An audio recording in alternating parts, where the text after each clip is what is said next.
Halo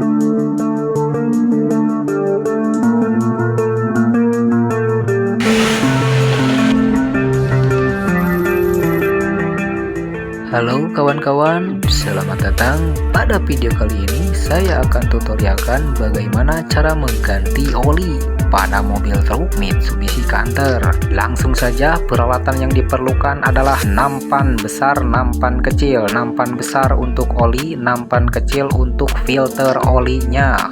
Kemudian kita siapkan kunci ring atau ring pas ukuran 17, kunci sabuk atau yang rantai untuk pembuka filter, kemudian alas untuk ke kolong. Let's go, kita ke kolong. Nah, di sini terdapat mur pembuangan oli, kita buka berlawanan arah jarum jam. Jangan lupa matikan mesin dan suhu mesin sudah kondisi dingin. Kemudian posisikan nampan di bawah pembuangan oli agar oli tidak berceceran kemana-mana. Oke, lanjut, kita tunggu oli sampai habis dan kemudian kita tutup kembali ya. Nah, ini menutupnya harus menggunakan tangan terlebih dahulu sampai mur bisa masuk, dan lanjutkan menggunakan kunci untuk pengencangan. Ingat, jangan terlalu kencang ya, sewajarnya saja. Kemudian lap sedikit agar tidak terlalu kotor. Dilanjutkan melepas filter oli, kita putar berlawanan arah jarum jam untuk membukanya. Pergantian oli pada mobil truk Mitsubishi Canter dapat dilakukan di rumah jika teman-teman sudah mempunyai peralatan. Mending di bengkel saja. Oke, boleh, dengan tambahan biaya ongkosnya 50.000 saja ya. Belum termasuk oli, filter oli, dan uang tip jika ada meren. Oke, lanjut, kita lepas filter olinya ya.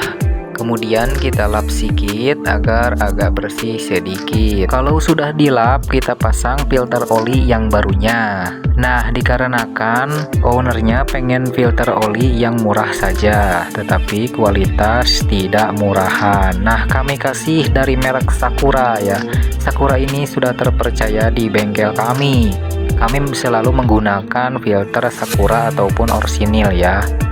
Nah, kita kencangkannya jangan terlalu kencang, hanya menggunakan tangan saja. Jangan terlalu kencang ya, ingat ada seal di dalamnya. Kemudian kita lanjut ke bagian atas. Di sini terdapat stik oli ya. Di sini tempat pengisian oli yang barunya, kita buka berlawanan arah jarum jam. Kemudian kita harus menyiapkan oli sebanyak 9 liter ya teman-teman. Kenapa harus 9 liter? Karena kapasitasnya adalah 9 liter. Kalau dengan filter oli ya, kalau tidak dengan filter oli itu hanya 8 liter saja. Mau PS 110 atau PS 125 itu sama ya, kapasitasnya 9 liter kalau dengan filter oli. Karena mesinnya sama-sama mempunyai 3908 cc ya, 4 silinder segaris yang mampu menghasilkan tenaga 2900 rpm dengan torsi maksimum 1600 rpm. Nah, perbedaannya apa untuk PS 110 dan PS 125?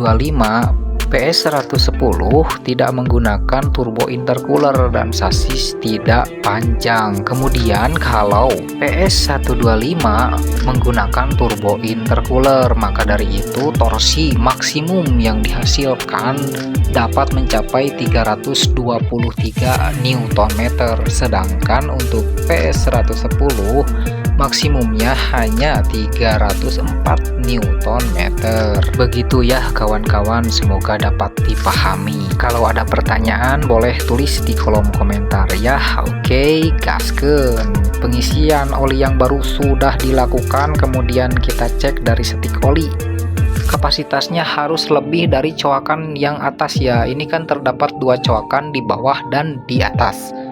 Nah, dikarenakan diisinya 9 liter, maka dari itu harus lebih dari coakan yang di atas ya. Nah, ini sudah lebih ya teman-teman. Nanti yang sisanya yang dari atas coakan kedua itu masuk ke filter oli. Begitu ya teman-teman untuk pengecekan oli dari stiknya.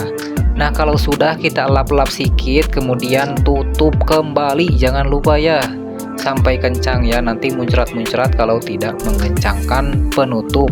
Nah, kalau sudah begini gimana? Ya, sudah ya teman-teman. Kemudian kita angetin. Angetin mesinnya selama 10 menit ya, karena kan tadi oli yang baru, kemudian di filter oli baru keisi setengah liter. Nah, biarkan 10 menit bersirkulasi, kemudian jalan dan bekerja lagi ya teman-teman. Oke, cukup sekian untuk tutorialnya.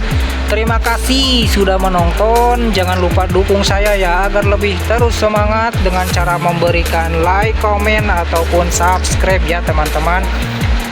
Oke, wassalamualaikum warahmatullahi wabarakatuh.